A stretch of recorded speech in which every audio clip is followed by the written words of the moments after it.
The amendments are actually offered by the United States of America to the World Health Organization, presumably for a vote during this session of their governing meeting, the World Health Assembly.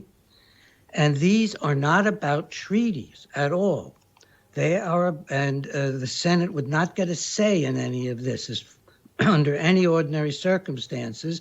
It's about changing the regulations that govern the activities of the World Health Organization. And the U.S. is specifically removing all tethers, all straitjacketing, all controls over the World Health Organization, and specifically over the Director General, making him a virtual dictator, so that he can go into any nation on his own and declare a health emergency of international concern. And that's exactly the wording, a health emergency of international concern. This is way beyond pandemics. So not only is this not a treaty, it's way beyond pandemics. It opens us up to anything from, yes, a pandemic, which may be starting in a country, but also any health risk. It could be a war. He has defined war as a disease.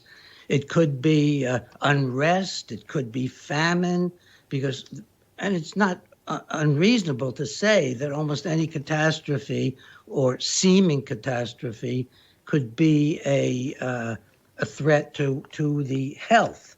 Now, another thing about it is that they want to be able to go in with early warning criteria for assessing and progressively updating national, regional, or global risk.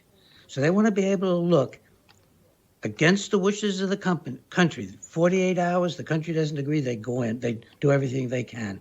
So they want to do this early warning criteria for assessing and progressively updating the national, regional, or global risk caused by an event of unknown causes or sources. So we're talking about something so much more profound than getting ready for pandemics. This is giving them a carte blanche to interfere in our national activities, our sovereignty, that which you've been emphasizing, our sovereignty, if there is a mere suspicion on the part of Tedros that there is, quote, a potential or actual public health emergency of international concern. The another important part of this is that it empowers Tedros after 48 hours, against the will of the U.S. or any other country, to bring in all of the agencies of the UN. And these agencies have powers and influences over every aspect of life. Travel by sea, travel by air, agriculture, and they are there to enforce the regulations that Tedros and plans will be developing for the country. And you have to remember, nobody else is talking about this, a major player in this is the World Bank. The entire run-up to this was organized under a special program that consisted simply of the World Health Organization and the World Bank. So if you skip over and look at, say, what's happening now in the Ukraine, this kind of supranational power was put on Russia when they attend. Russia's, the dictator of Russia is a horrible dictator.